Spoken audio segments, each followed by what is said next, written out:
الحمد لله الذي خلق الانسان وعلمه البيان واكرمه بالعلم والحلم والقران واشهد ان لا اله الا الله وحده لا شريك له له الملك وله الحمد يحيي ويميت وهو على كل شيء قدير ونشهد ان سيدنا مولانا محمدا عبده ورسوله اما بعد جاء في الحديث الصحيح عن انس بن مالك رضي الله عنه عن النبي صلى الله عليه وسلم قال طلب العلم حديث على كل المسلمين ليس نبغي الموقر والحاضرون الكرام اشكركم شكرا جزيلا على انكم دعوتم هذا الطالب الصغير ليكون كلماته حول المنصور أمجد علم الدين والمرجو من نسمعها بكل شوق ونشاط وتعمل بها لأن العمل هو الأسباب المفهوم كما قال النبي صلى الله عليه وسلم من عمل بما علم علمه الله ولما لم يعلم أيها الحاسبون إن طلب العلم من قدر السهولة بقدر ما يعلم به الإنسان الحلال والحرام وأمر المسائل الشرعية فرض على كل مسلم ذكرا كان أنثى كما ورد في الحديث الصحيح الذي رويته إلى محمد رسولنا وجاء في حديث تعلم العلم وعلمه الناس كان العلم أهمية في كل زمان لا يسار بها وكان هناك فرق بين العالم والجاهل وما سمي بينهما قط يقول القرآن في سورة الموجب قل هل يستوي الذين يعلمون والذين لا يعلمون ويعتبر اليوم هذا الفرق بين العالم والجاهل والعالم والعابد كما ذكر في الزمن الماضي القديم ولذلك قال النبي صلى الله عليه وسلم فضل العالم على العابد وفضل القمر على سائر الكواكب وإن العلماء ورثة الأنبياء وإن الأنبياء لم يرثوا دينارا ولا درهما ومن الممكن أن نقدرهم يدين بدينه من الحديث الذي يدل على غرض في صدره في هذا العالم فقول النبي صلى الله عليه وسلم موجود في كتب الحديث في هذه الألفاظ وإنما بعثت معلما وبين الله أيضا غرض في صدره فقال والذي بعث بالأميين رسولا منهم يتلو عليهم آياته ويزكيهم ويعلمهم الكتاب والحكمة هذا هو العلم الذي قال به النبي صلى الله عليه وسلم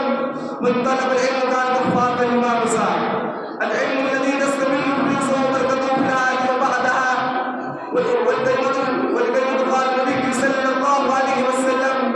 الكلمة الحكمة صالة الحكيم حيث تتدافر الحق بها أكثر بهذه الكلمات السلام عليكم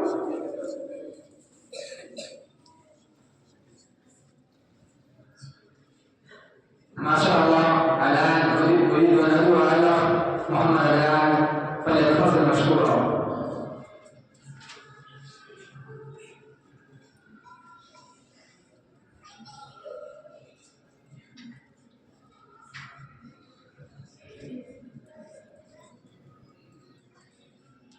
السلام عليكم ورحمة الله وبركاته.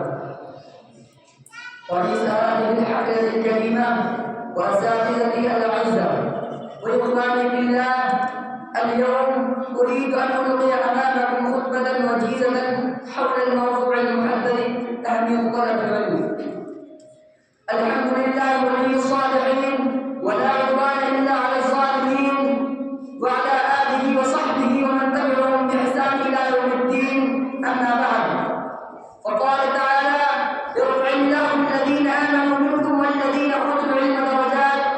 والله بما تعملون خبير صدق الله العظيم. أحبتي بالله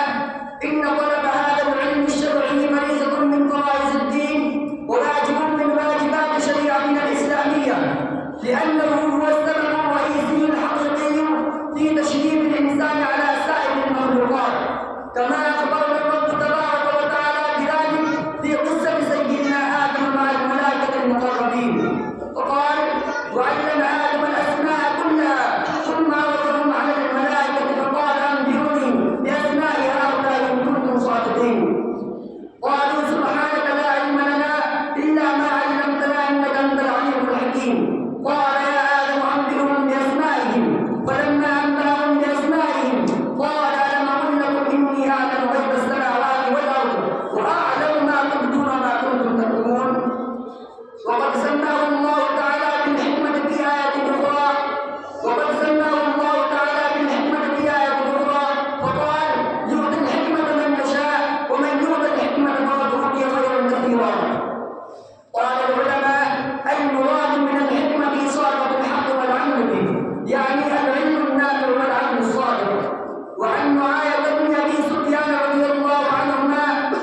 بارك